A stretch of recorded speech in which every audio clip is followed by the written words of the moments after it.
जम्मू आ गए, दिल्ली आ गए, अलग अलग जगह पे आ गए और अभी सरकार उनको कह रही है कि फिर से हम मेरी बात समझ गए क्या? सबके साथ मर्डर हो जाता है क्या? सारी बहुएं जला के मार दी जाती? Hello, welcome to Pahuja law academy. Today topic private part पकड़ना और पजामे का नाड़ा तोड़ना रेप या रेप का प्रयास नहीं। Allahabad high court. हाल ही में इलाहाबाद हाई कोर्ट ने एक ऐसा निर्णय लिया है जिसकी आलोचना संपूर्ण भारत में की जा रही है। जो भी इस निर्णय को सुन रहा है या पढ़ रहा है या देख रहा है, वही इलाहाबाद हाई कोर्ट के इस निर्णय से असहज महसूस कर रहा है। खासकर महिलाएं इस निर्णय से बहुत असहज महसूस कर रही हैं, क्योंकि यह निर्णय एक अच्छा निर्णय नहीं बल्कि बहुत ही बेकार निर्णय है। या तो ध्यान दीजिए, इलाहाबाद हाईकोर्ट ने एक मामले में सुनवाई करते हुए कहा कि स्तन पकड़ना या पजामे का नाड़ा तोड़ना रेप या रेप की कोशिश नहीं माना जा सकता। यह केवल यौन उत्पीड़न है। इलाहाबाद हाईकोर्ट के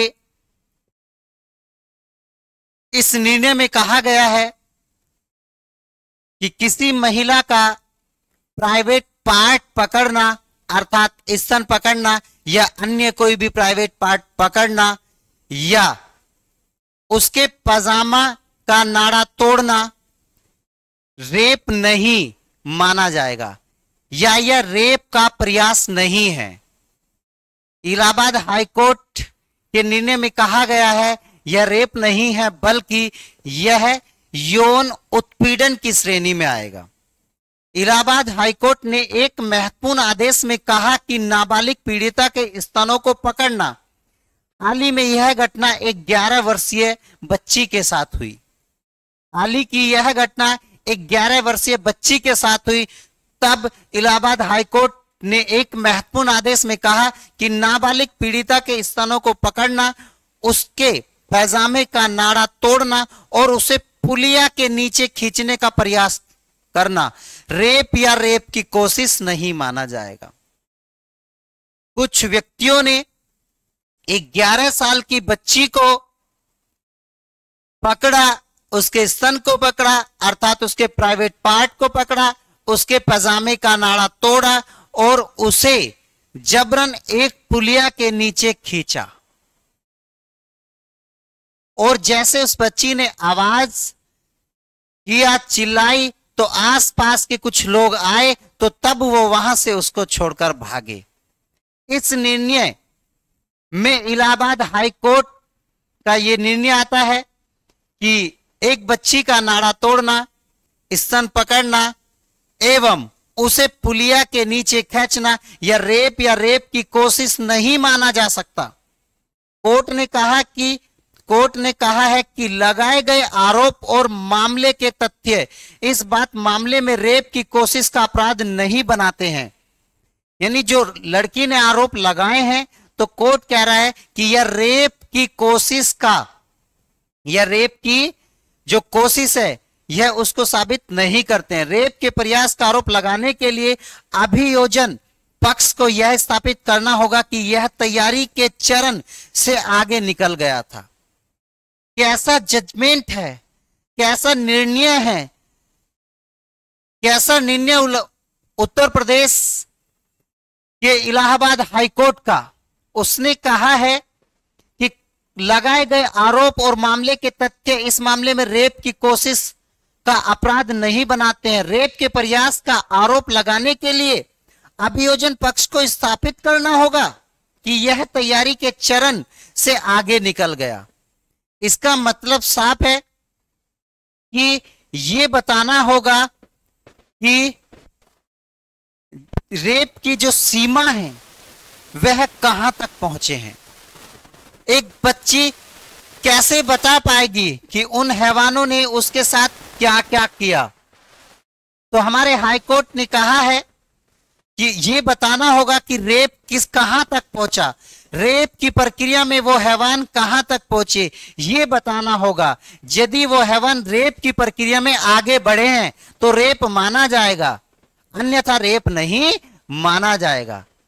एक लड़की, एक नाबालिग बच्ची को जबरदस्ती पकड़ा जाता है, उसके स्तन को पकड़ा जाता है और उसका पजामे का नाड़ा तोड़कर पुलिया के नीचे खींचा जाता है, और एक निर्णय में इलाहाबाद हाईकोर्ट जी कहते हैं कि यह बच्ची के साथ रेप या रेप का प्रयास नहीं है।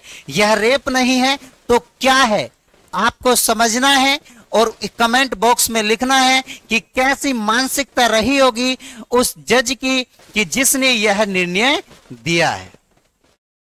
अपराध करने की तैयारी, आगे उन्होंने बोला अपराध करने की तैयारी और वास्तविक प्रयास के बीच अंतर मुख्य रूप से दृढ़ संकल्प की अधिक डिग्री में निहित है।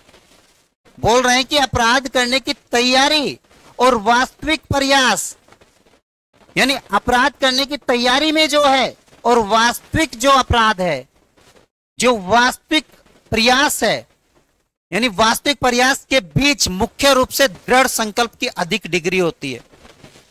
जो व्यक्ति एक बच्ची के प्राइवेट पार्ट को पकड़ता है, उस बच्ची का नाड़ा तोड़ता है, जबरन उसको पुलिया के नीचे खींच लेते हैं, तो ये रेप नहीं तो क्या है। तो बच्ची जब आवाज देती है तो आसपास के लोग, वहां से गुजरने वाले यानी वो आते हैं तो तब वो उसे छोड़कर जाते हैं, तो वो कहते हैं कि अपराध नहीं है। तो यह टिप्पणी न्यायमूर्ति राम मनोहर नारायण मिश्र ने कासगंज के पटियाली थाने में दर्ज मामले में आकाश व 2 अन्य आरोपियों की आपराधिक पुनरीक्षण याचिका को आंशिक रूप से स्वीकार करते हुए की है। वे व्यक्ति जिन्होंने अपनी याचिका दायर अपना थाने में रिपोर्ट दर्ज कराया, एफआईआर दर्ज कराया, तो उनका पक्ष लेते हुए राम मनोहर नारायण मिश्र जी ने यह टिप्पणी की है। पुनरीक्षण याचिका में स्पेशल जज पॉस्को एक्ट कासगंज, कौन बेटा? स्पेशल जज पॉस्को एक्ट कासगंज के समन आदेश को चुनौती दी गई है। के समन आदेश को बेटा क्या दिया गया है? सम्मान जो आदेश, यानी सम्मान आदेश को चुनौती दी गई है। कोर्ट ने स्पेशल न्यायालय के समन में संशोधन करते हुए 2 आरोपियों के खिलाफ आरोपों में परिवर्तन किया। उन्हें आईपीसी की धारा 376 इंडियन पैनल कोड अर्थात भारतीय दंड संहिता की धारा 376 और पॉस्को एक्ट की धारा 18 के तहत मुकदमे में समन किया गया था। हाईकोर्ट ने कहा कि आरोपियों पर धारा 354 बी आईपीसी, धारा 354 जो बी है आईपीसी की, ये बोलती है कि कपड़े उतारने के इरादे से हमला या आपराधिक बल का प्रयोग, यानी ये जो हमला किया गया है 354 बी बोलती है कि इन व्यक्तियों ने 350 बी में क्या कहा गया, इन व्यक्तियों पे जो 350 बी की ये धारा लगी है, तो इन्होंने जो प्रयास किया वो कपड़े उतारने का किया है, ना कि रेप करने का किया है।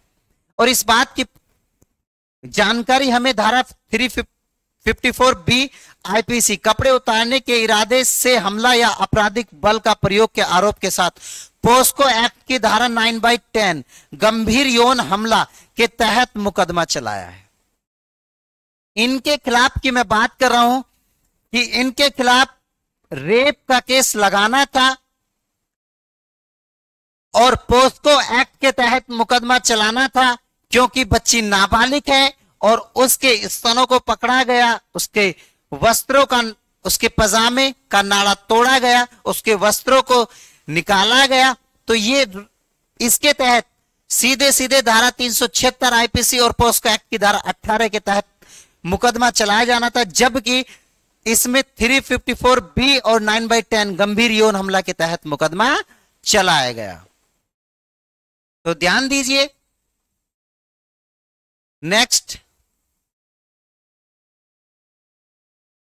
हाईकोर्ट ने कहा, नेक्स्ट में हाईकोर्ट ने क्या कहा है हम ये समझते हैं ये घटना बड़ी इंपॉर्टेंट हो जाती है आप लोगों के लिए, क्योंकि देश में कैसी कैसी घटनाएं घटित हो रही हैं ये जानना बड़ा उचित हो जाता है। हाईकोर्ट ने कहा कि आरोपियों पर लगाए गए आरोप और मामले के तथ्यों के आधार पर इस मामले में रेप की कोशिश का अपराध नहीं बनता।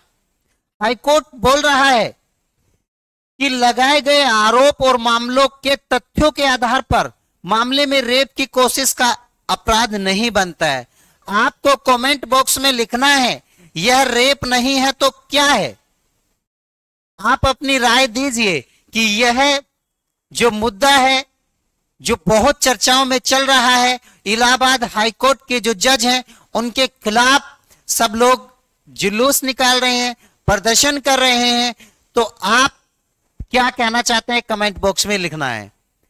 इसके बजाय आईपीसी की धारा 354 बी यानी पीड़िता को निर्वस्त्र करने या नग्न होने के लिए मजबूर करने के इरादे से हमला या दुर्व्यवहार करने या पोस्को एक्ट की धारा 9 एम के तहत आरोप के तहत तबल किया जा सकता है। बोल रहे हैं कि यहां पर यानी रेप धारा 376 नहीं लगेगी, पोस्को एक्ट नहीं, बल्कि यहां पोस्को एक्ट की धारा कौन सी लगाई जा रही है 9 का एम, यानी और आईपीसी की धारा कौन सी 354 का बी, यानी निर्वस्त्र करने का प्रयास किया है, नग्न करने का प्रयास किया है और उसके साथ दुर्व्यवहार करने का प्रयास किया है। इलाहाबाद हाईकोर्ट का कहना है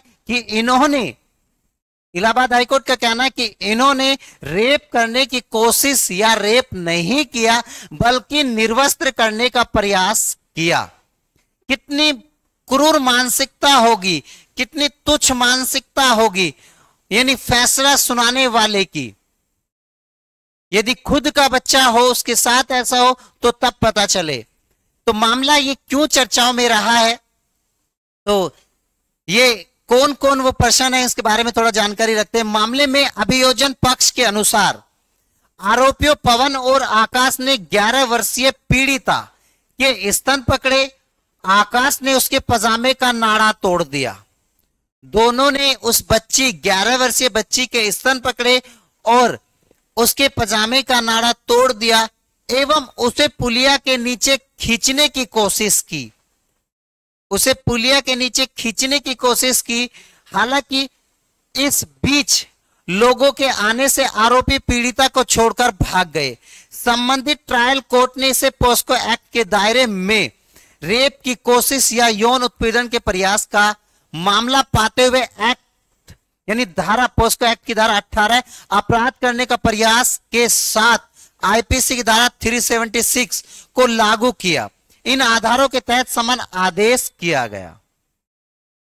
जानना है दोस्त कि यहां क्या क्या करना है, एक बार ध्यान दीजिए।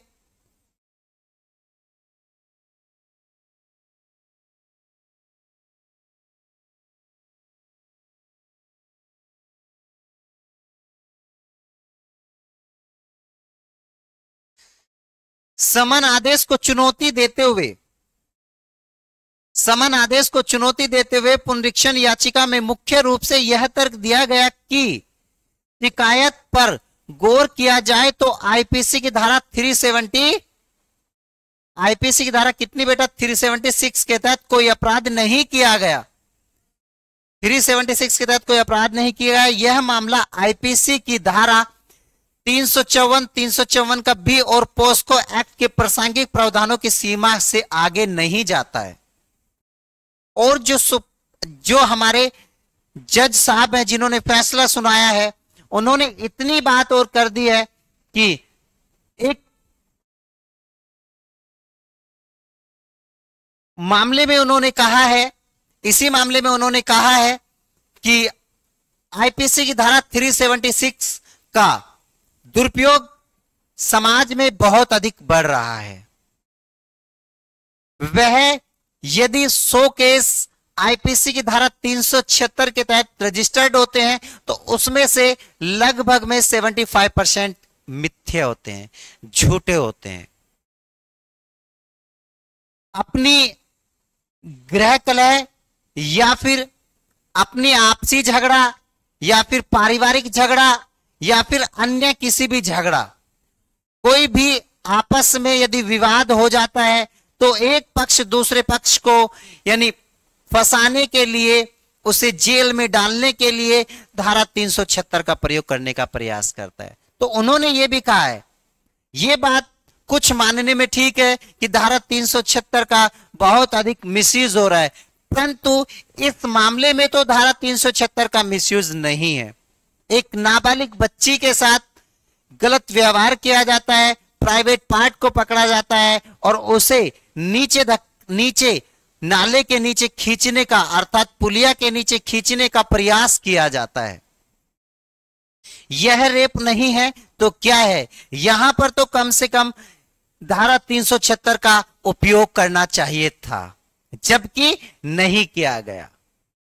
कुछ मामले ऐसे होते हैं जहां धारा 376 सही मामलों में नहीं लगी होती है, गलत तरीके से फंसाया जाता है, लेकिन जो साक्षात सामने नजर आ रहा है वो तो आपको करना चाहिए था।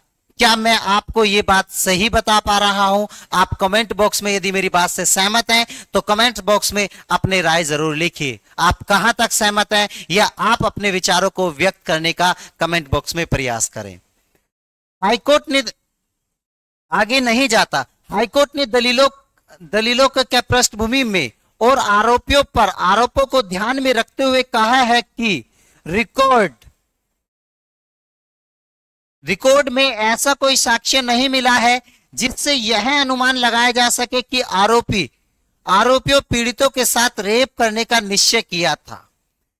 तो जज साहब बोलते हैं कि कोई ऐसा प्रमाण नहीं मिला है कि आरोपियों ने रेप करने का प्रयास किया था। ये रेप करने का प्रयास नहीं है तो क्या है? आप मुझे कमेंट बॉक्स में बताएं। आप ज्यादा से ज्यादा इस बारे में पढ़ें और जानें और खुद समझें कि ये रेप करने का प्रयास नहीं है तो क्या है। एक बच्ची के प्राइवेट पार्ट को पकड़ा जाता है, वो भी नाबालिग बच्ची जो कुछ जानती नहीं है। 11 वर्षीय बच्ची के प्राइवेट पार्ट को पकड़ा जाता है और उसके पजामे का नाड़ा तोड़ा जाता है और जबरन उसको पुलिया के नीचे खींचा जाता है। इससे ज्यादा और क्या एविडेंस चाहिए आपको?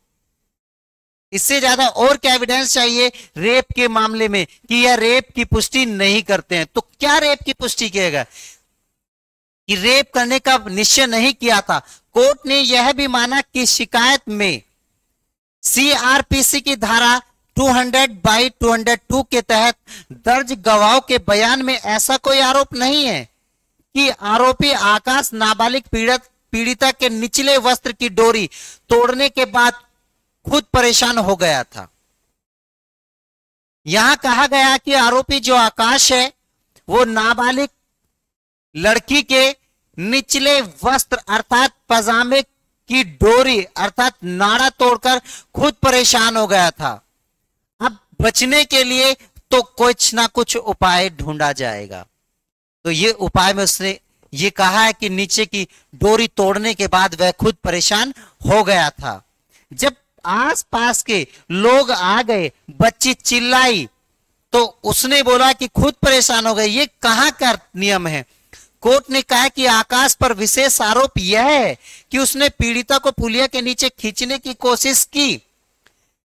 आकाश जब बिटिया को बच्ची को जब पुलिया के नीचे खींचने की कोशिश कर रहा है वो रेप का प्रयास नहीं है तो क्या है? और उसके पजामे का नाड़ा तोड़ दिया। गवाहों ने यह भी नहीं बताया कि आरोपी के इस कृत्य के कारण पीड़िता नग्न हो गई या उसके कपड़े उतर गए।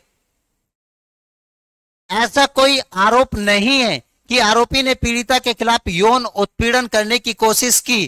कोर्ट ने कहा है कि आरोपियों को आईपीसी की धारा 354 का बी और पॉस्को एक्ट की धारा 9/10 के तहत अपराधों के लिए भी समन किया जा सकता है। इसी के साथ कोर्ट के समन आदेश को संशोधित करते हुए विशेष अदालत स्पेशल कोर्ट को संशोधित धाराओं के तहत पुनर्निरीक्षण कर्ताओं के संबंध में नया समन आदेश करने का निर्देश दिया गया है। नेक्स्ट देखते हैं। तो यहां ये किया गया है, आपको यहां समझना है एक बार कि जो हमारे हाई कोर्ट के इस निर्णय को लेकर दोस्त आपको बताना है, छात्रों सभी आपको बताना है कि यह निर्णय कहां तक उचित है और यह निर्णय कहां तक अनुचित है, कहां तक उचित है और कहां तक ये अनुचित है। इस निर्णय के बारे में आपको जानकारी कमेंट बॉक्स में देनी है।